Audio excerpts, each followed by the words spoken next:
Nah, yang berikutnya jumlah kasus COVID-19 yang naik setiap hari berdampak pada kebutuhan oksigen yang meningkat. Di Depok, Jawa Barat, sejumlah orang meminjamkan tabung oksigen gratis untuk membantu warga yang sedang isolasi mandiri.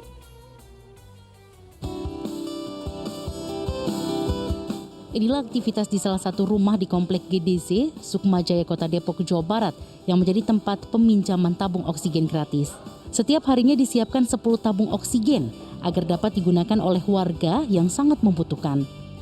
Warga yang meminjam diberikan waktu selama 7 hari untuk kemudian mengembalikannya agar dapat digunakan lagi. Sejumlah warga yang menjadi relawan menggagas gerakan solidaritas juta oksigen untuk membantu mereka yang terpapar COVID-19.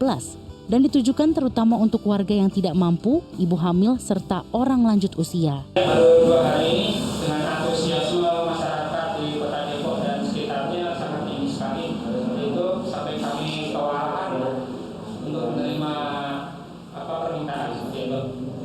Sementara itu dampak dari bertambahnya kasus positif COVID-19, permintaan tabung oksigen di Kota Salatiga, Jawa Tengah mengalami peningkatan lebih dari 100%. Sejumlah agen isi ulang oksigen lebih mengutamakan kebutuhan oksigen untuk pasien COVID-19 dibandingkan untuk pasokan industri. Warga lebih banyak yang mencari isi ulang tabung oksigen berukuran 1 meter kubik dengan harga Rp30.000. Lantaran tingginya permintaan masyarakat untuk kebutuhan pasien COVID-19, pelayanan isi ulang dilayani selama 24 jam selama stok masih ada. Tim Liputan melaporkan. Masya Allah, seandainya saja kalau kita kompak dan mau berbagi kepada sesama, dan apalagi kalau berbagi kepada pasien COVID-19 ya Ustaz, mungkin kita bisa cepat pulih dari masa pandemi seperti sekarang. Ustaz, bagaimana tanggapannya?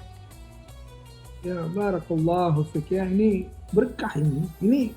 Inilah ma khalaqta hadza batila. Enggak ada yang Allah ciptakan sia-sia. Jadi dalam kondisi pandemi, dalam kondisi musibah, dalam kondisi ujian yang seberat ini, itu ada peluang-peluang bagaimana ladang amal sebetulnya, dan betapa indahnya kita saja yang melihatnya aja, betapa gembira gitu, meningkatkan imun kita yang melihatnya, apalagi yang melakukannya, apalagi yang terlibat di dalamnya. Ya Allah ya Rabb, itu malaikat-malaikat terus nemenin dia, itu malaikat-malaikat terus mendoakan mereka. Ya Allah, kalau mereka seandainya tahu, mereka tidak akan pernah berhenti membantu orang-orang yang sulit.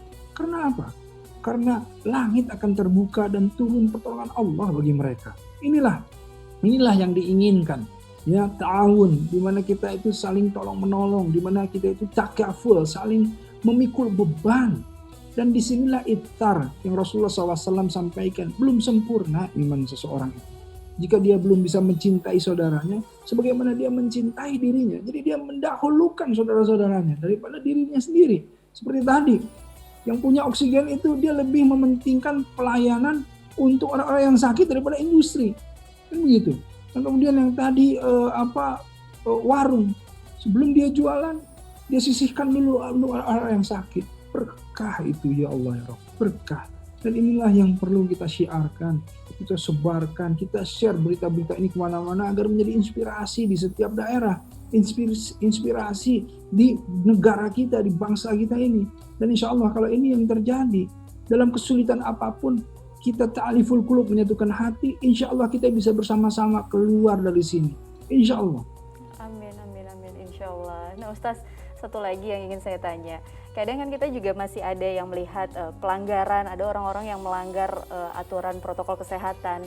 Apa yang sebaiknya kita lakukan sebagai muslim yang baik dalam menegur atau mengingatkan yang bersangkutan begitu Ustaz, untuk menaati apa yang dianjurkan oleh pemerintah? Ya, tentu tawasau bil haq, tawasau bis sabr. Yang kita harus saling nasehatin, saling ingetin, saling kemudian memberikan informasi. Itulah amar ma'rufnya. Kita kasih tahu, dakwah, mengajak dengan cara yang baik, dengan cara yang cantik. Kasih tahu mereka. Kalau mereka tidak mau mendengarkan kita, tentu kita punya cara yang lain. Cara yang lain apa? Cari orang yang kira-kira didengar oleh mereka. Gak mau dengar sama sekali, nahi mungkarnya kita laporkan agar supaya orang-orang yang kemudian dianggap sebagai orang-orang yang membandel ini kemudian agak diisolir, agak dilokalisir, agak dijauhkan dari orang-orang yang lainnya. Karena apa? Karena jangan menjadi pengaruh buruk bagi yang lain. Kan kalau yang namanya konsep prisoner's dilemma itu, kalau misalnya kita wajib pakai masker, kalau semua pakai masker, 2 nggak pakai, itu artinya kita bisa negur yang 2. Tapi kalau ternyata semuanya nggak pakai, yang pakai cuma 2, apa yang terjadi kan gitu? Bingung yang 2 juga, mau pakai nggak enak sama yang lain kan, padahal yang wajibnya pakai. Nah, ini yang pentingnya, karenanya kita harus amar ma'ruf nahi munkar itu, kita tawasaw bil haq atau tawasaw bis sabr. Jadi kita ngingetin dengan cara yang baik ya. Tadi ada tingkatan-tingkatan cara mengingatkannya. Ada yang namanya kalau misalnya kita berdakwah, kita ajak amar ma'ruf kita dengan cara yang baik. Kalau tidak, kemudian kita, jangan kita, tapi biarkan orang-orang atau aparat-aparat atau mereka-mereka yang berwenang untuk menasehatinya atau menegurnya, bahkan kalau perlu menghukumnya, kan begitu. Tetapi semuanya harus dilakukan dengan cara yang sabar. Yang sabar itu artinya dengan cara yang baik, yang tidak dengan sesuatu yang buruk-buruk. Kalau sudah tawasul bil sabar, insya Allah tawasul bil marhamah. Kita bisa saling berkasih sayang karena kita sama-sama merasa diuntungkan dengan adanya nasihat-nasihat tersebut. Inilah ulaika ashabul maimanah. Inilah golongan-golongan kanan, kata Allah, cirinya seperti ini. Amin amin ya rabbal alamin.